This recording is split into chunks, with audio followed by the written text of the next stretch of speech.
Assalamualaikum warahmatullahi wabarakatuh. Selamat pagi, salam sejahtera untuk kita semua.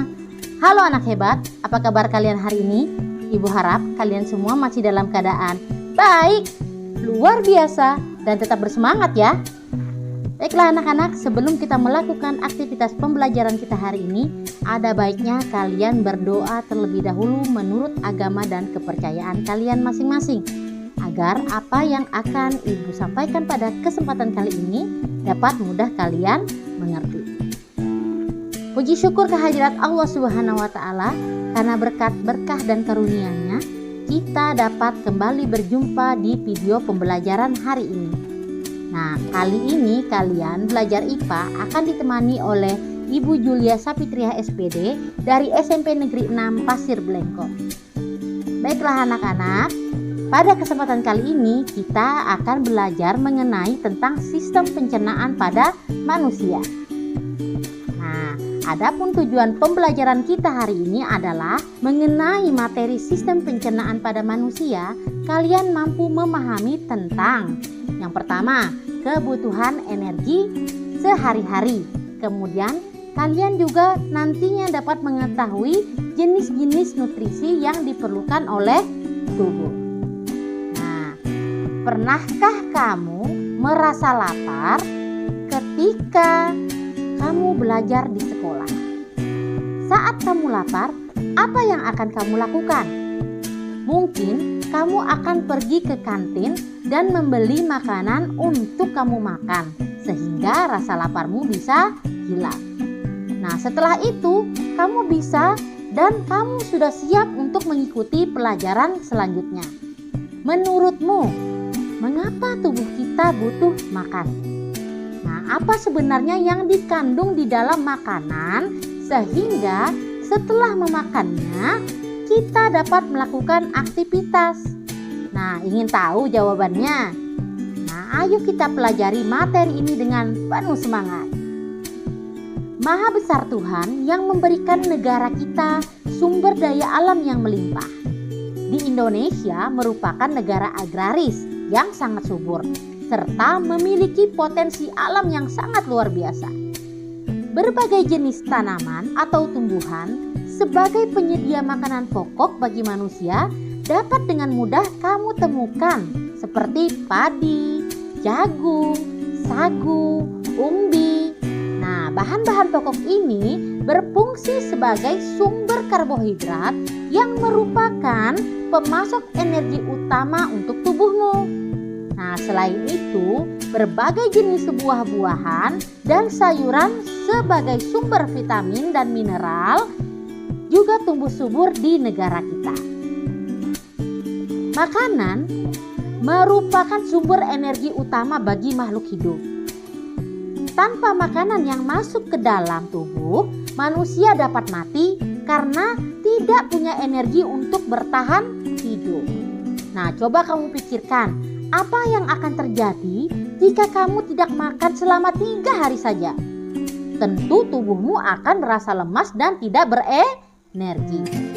Begitu penting peran makanan, oleh karena itu kamu harus tahu apa saja jenis makanan dan kandungan gizi di dalamnya. Sebagai peserta didik belajar IPA, kamu juga harus tahu bagaimana makanan tersebut dapat dicerna di dalam tubuhmu, serta apa saja makanan yang baik untuk tubuhmu. Nah, untuk mengetahui semua itu, ayo kita pelajari materi ini dengan cermat.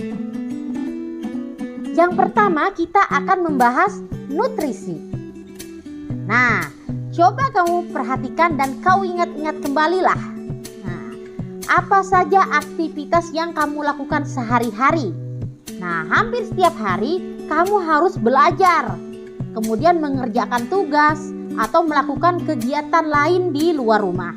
Nah, tentu kamu membutuhkan banyak energi untuk menunjang semua kegiatan yang ingin kamu lakukan.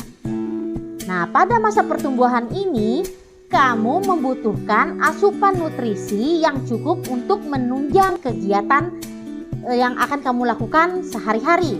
Nah, pada masa pertumbuhan ini, kamu membutuhkan asupan nutrisi yang cukup untuk menunjang pertumbuhanmu.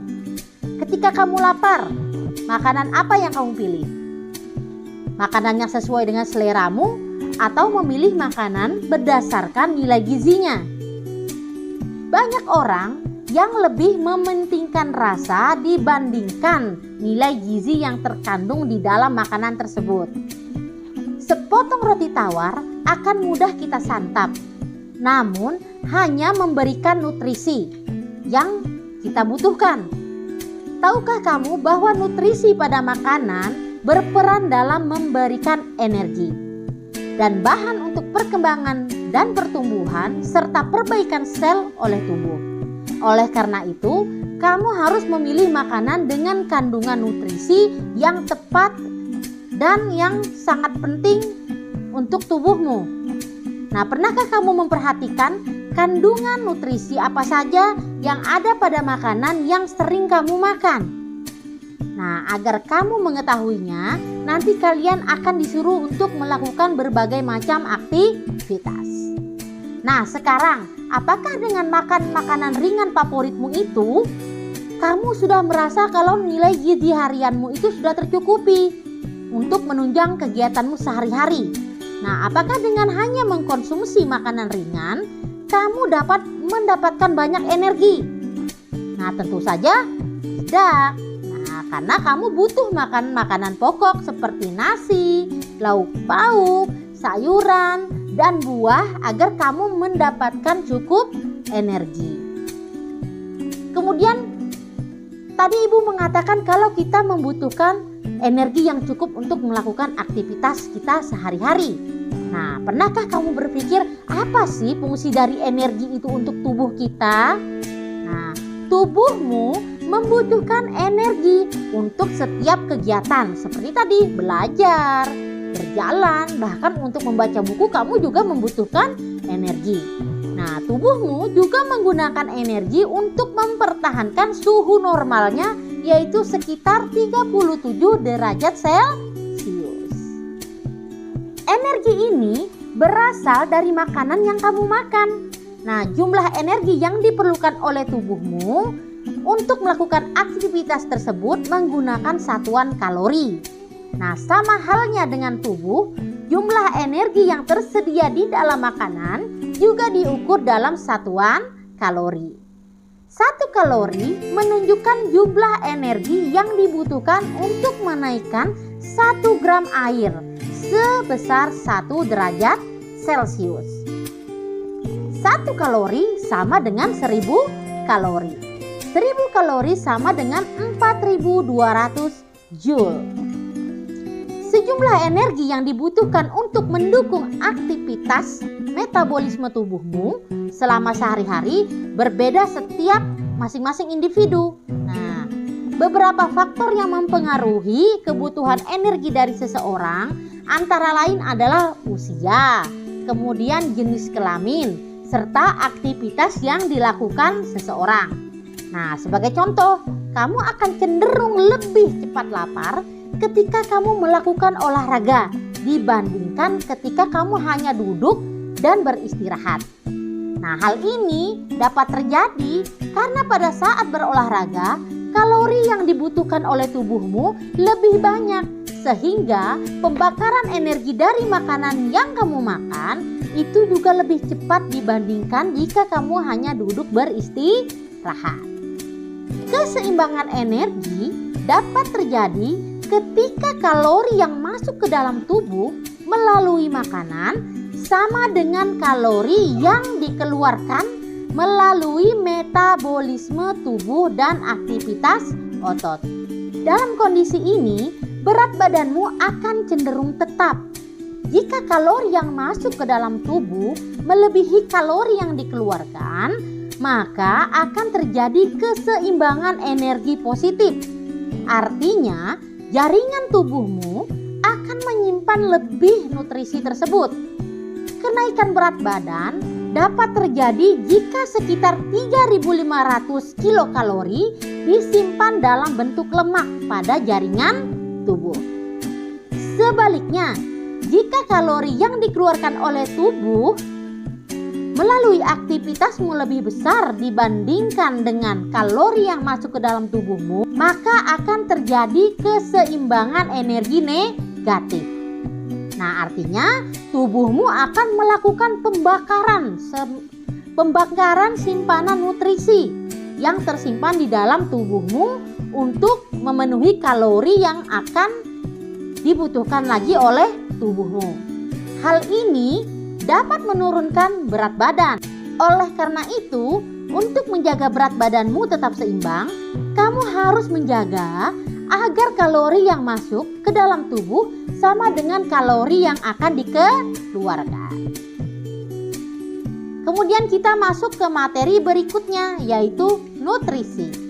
Makanan yang kamu konsumsi seharusnya tidak hanya sekedar mengenyangkan, tetapi harus mengandung nutrisi atau gizi.